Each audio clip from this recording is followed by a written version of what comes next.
El campo luminoso, de Elena Petrovna Blavatsky.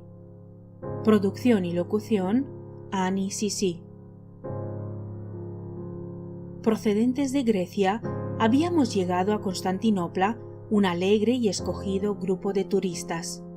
12 o más horas al día habíamos dedicado a subir y bajar por las escarpadas alturas de Petra, visitando lugares, encaramándonos en lo alto de los minaretes y abriéndonos camino entre jaurías hambrientas, los perros vagabundos, tradicionales dueños de las calles de Estambul.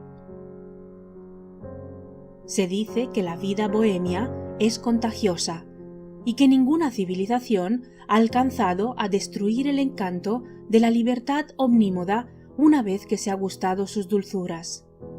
El gitano no puede vivir sin su tienda portátil, que es su carro, y a veces el viaje a pie es para él una segunda naturaleza, una fascinación irresistible de su nómada y precaria existencia.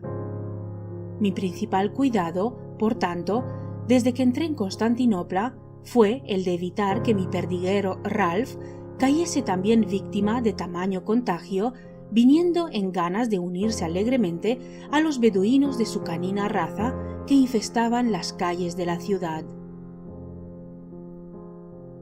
Aquel hermoso camarada de mi perro era mi más fiel y constante amigo, y temeroso de perderle, le vigilaba en sus menores impulsos. Pero el pobre animal se portó durante los 3 primeros días como un cuadrúpedo medianamente educado. A las imprudentes acometidas de sus congéneres mahometanos, su única respuesta era la de meter el rabo entre las piernas, bajar humildemente las orejas y buscar acobardado la protección de cualquiera de nosotros. Viéndole, pues, tan refractario a las malas compañías, empecé a confiarme en su discreción y disminuyendo mi vigilancia, pero de allí a poco tuve que lamentar el haber puesto una excesiva confianza en mala parte. En un momento de descuido, unas sirenas de 4 patas le sedujeron traidoras, y lo único que de él vi fue la punta de su gallardo rabo desapareciendo en sucia y tortuosa callejuela.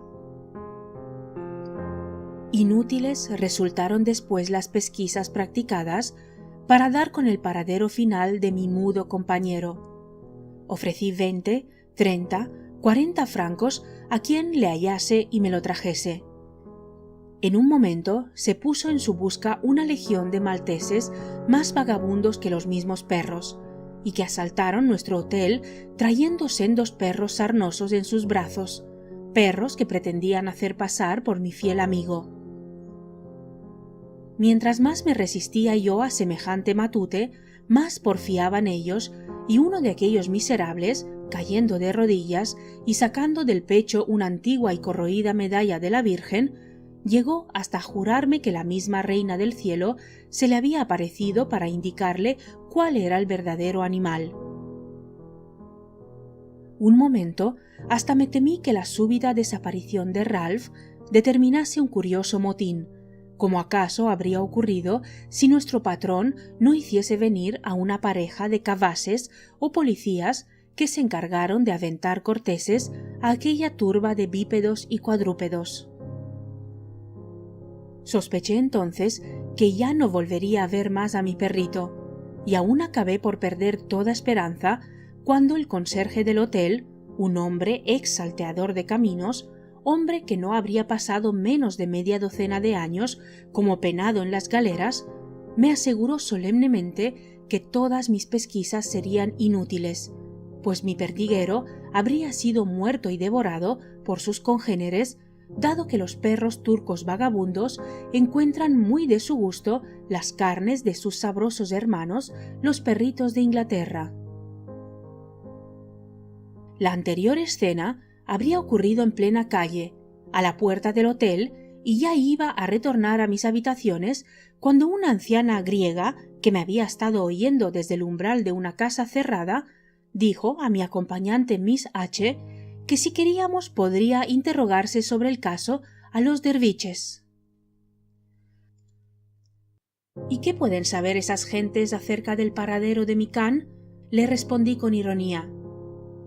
Los hombres santos lo saben todo. Para ellos no hay secretos, objetó misteriosamente la anciana. La semana pasada me robaron un abrigo nuevo que mi hijo me trajo de Brusa, y como veis lo recobré y lo tengo puesto. Pero entonces los santos hombres os lo han transformado también de nuevo en viejo, añadió uno de los de la partida, señalando a un gran jirón preso con alfileres que mostraba el abrigo en la espalda. Esta es precisamente la parte más grave de mi historia, contestó la vieja con aplomo, porque habéis de saber que ellos me mostraron en el espejo mágico el barrio, la casa y hasta la habitación donde el judío que me lo robase estaba en aquel instante haciéndole pedazos. Mi hijo y yo volamos al punto al barrio de Calindish Kulosek, donde atrapamos al ladrón en plena faena, al mismo ladrón que habíamos visto en el espejo y que, convicto y confeso, pronto fue metido en la cárcel. Aunque ninguno de los de la partida sabíamos qué podría ser aquello del espejo mágico de los derviches, resolvimos ir a ver a uno de estos al otro día. En efecto, apenas los muecines, con monótono vocear, habían cantado desde los altos minaretes la hora del mediodía, descendimos desde la colina de Petra hasta el puerto de Gálata, abriéndonos paso a codazos por entre los abigarrados concurrentes del mercado. Aquella Babel de 100 lenguas, aquella ensordecedora algarabía, nos levantaba dolor de cabeza. Por otra parte, allí no hay medio de orientarse ni de buscar las calles por sus nombres, ni las casas por su número, y hay que confiar en Alá y en su profeta, cuando no en las vagas indicaciones de la proximidad del punto que se busca a tal edificio o mezquita. A costa, pues, de 1000 rodeos y pesquisas, acabamos por encontrar el barrio donde se vendían cosas inglesas, detrás del cual se encontraba el sitio al que nos dirigíamos.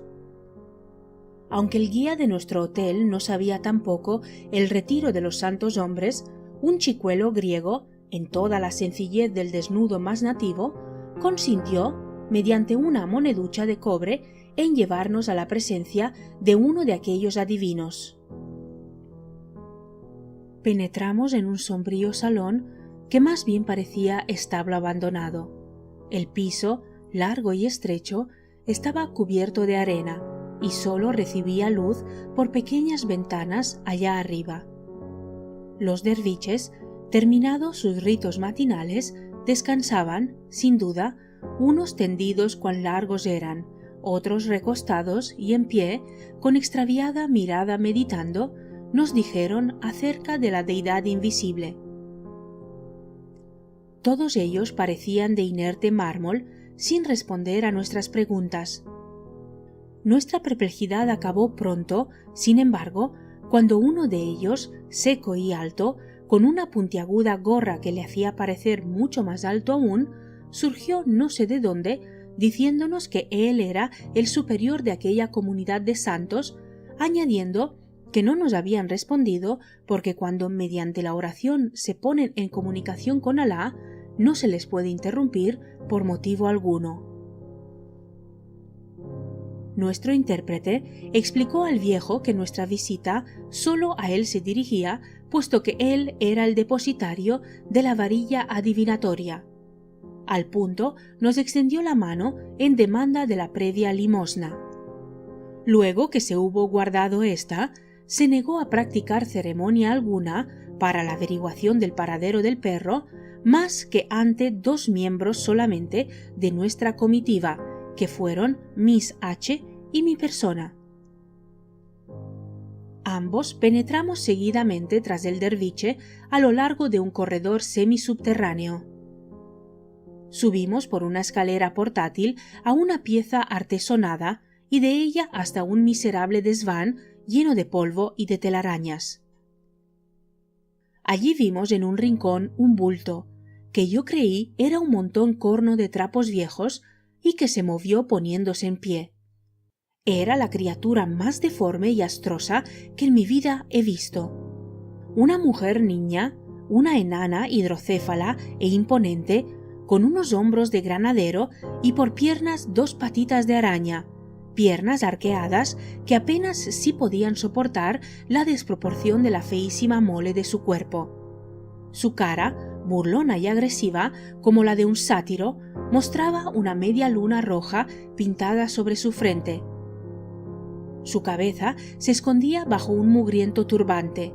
Sus piernas ostentaban grandes bombachos turcos. Una sucia muselina envolvía su cuerpo, alcanzando apenas a cubrir las deformidades de sus carnes llenas de tatuajes, signos y letras árabes. La espantosa criatura se desplomó más que se sentó en medio de la pieza, levantando una molesta nube de polvo. Era la famosa Tatmos, el oráculo de Damasco, al decir de las gentes. Al punto, el derviche trazó con tiza, en torno de la muchacha, un círculo de unos 3 pies de radio.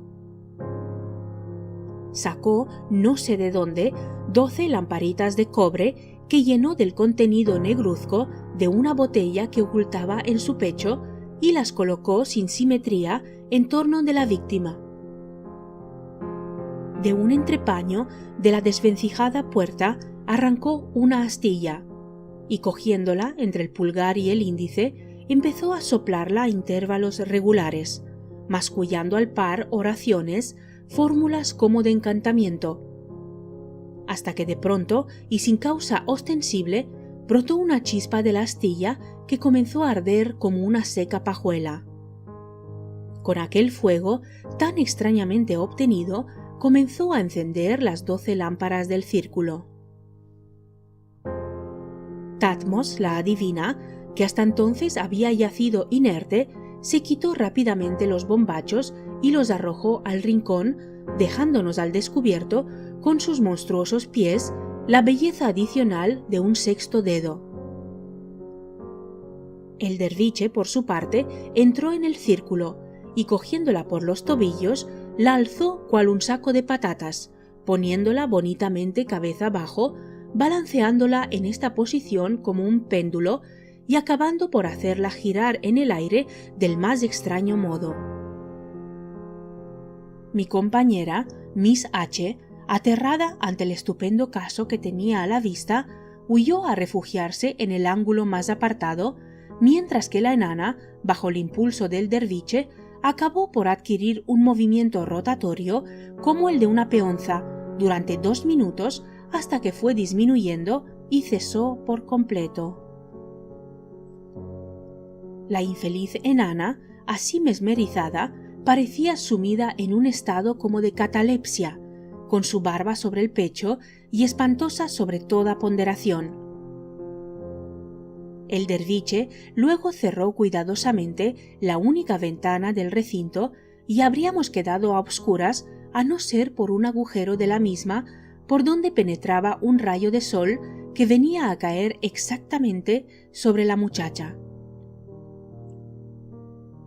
Nos impuso silencio con ademán solemne, cruzó los brazos sobre el pecho y, fijando su mirada en el punto brillante que caía sobre la cabeza de Tatmos, quedó tan inmóvil como ella, mientras yo me deshacía en cábalas pretendiendo averiguar qué relación podrían tener tamañas extravagancias contra la averiguación del paradero de mi Ralph. El disco brillante que demarcaba el rayo de sol se fue convirtiendo no sé cómo en una estrella brillante. Por inexplicable fenómeno de óptica, la estancia que antes había estado pobremente iluminada por aquel rayito de luz se fue obscureciendo más y más a medida que aumentaba en brillantez la estrella, hasta que nos vimos envueltos en una obscuridad verdaderamente cimeriana, mientras que la estrella titilaba y giraba lentamente al principio, luego, con vertiginosa rapidez, creciendo hasta envolver a la enana como en un océano luminoso. Finalmente, la estrella decreció en su giro al par que se iba apagando con los suaves destellos de la luna en el agua iluminando sin penumbras el círculo y dejando el resto en absoluta oscuridad. Llegado así el supremo momento, el derviche, sin pronunciar palabra, alargó la mano, con la que me cogió la mía, señalándome el círculo luminoso. Por todo su ámbito vimos cómo formarse y condensarse flóculos blanquecinos de plateado brillo lunar, los cuales constituyeron bien pronto informes figuras cambiantes, al modo de reflexiones astrales en un espejo. Pronto, con asombro por mi parte y con la consternación de mi amiga, se nos presentó, en el panorama así formado, el puente principal que une a la antigua con la nueva ciudad, atravesando el Cuerno de Oro desde Gálata a Estambul. Vimos deslizarse por el Bósforo los alegres caiques, el hormiguear de la ciudad, las quintas, los palacios y demás edificios encarnados, reflejándose fantásticos en las aguas iluminadas por el sol del mediodía y desfilando mágicamente hasta el punto de que no podíamos discernir si era todo aquello lo que se movía o nos movíamos simplemente nosotros. Lo más extraño del caso era que, no obstante toda aquella agitada vida que se mostraba a nuestra vista, no se escuchaba el menor ruido, sino que se desarrollaba en el silencio angustioso de un ensueño singular. Las calles iban sucediéndose unas a otras en un raudo desfilar nuestro o suyo. Ora pasaba una tienda de estrecha callejuela, ora un café turco lleno de fumadores de opio, en el momento en que uno de estos vertía inadvertido el café y el narguilé sobre su vecino, recibiendo de él una sarta de injurias. De visión en visión, llegamos así ante un gran edificio en el que reconocí el palacio del Ministerio de Hacienda, y allí, oh dolor, en los fosos traseros del mismo, moribundo y lleno de fango su sedoso pelo, yacía mi pobre perro Ralph, rodeado de otros perros de pésima catadura que se entretenían en cazar moscas a la sombra. Sabía ya pues cuánto deseaba, aunque no había dicho ni una palabra acerca del perro al derviche. Impaciente por comprobarlo de mi perro, traté de salir, pero, desaparecida ya la escena, Miss H. se colocó a su vez al lado del derviche, murmurando en su oído no sé qué palabras con ese tono ardiente y apasionado con que suelen las jóvenes enamoradas hablar del adorado él.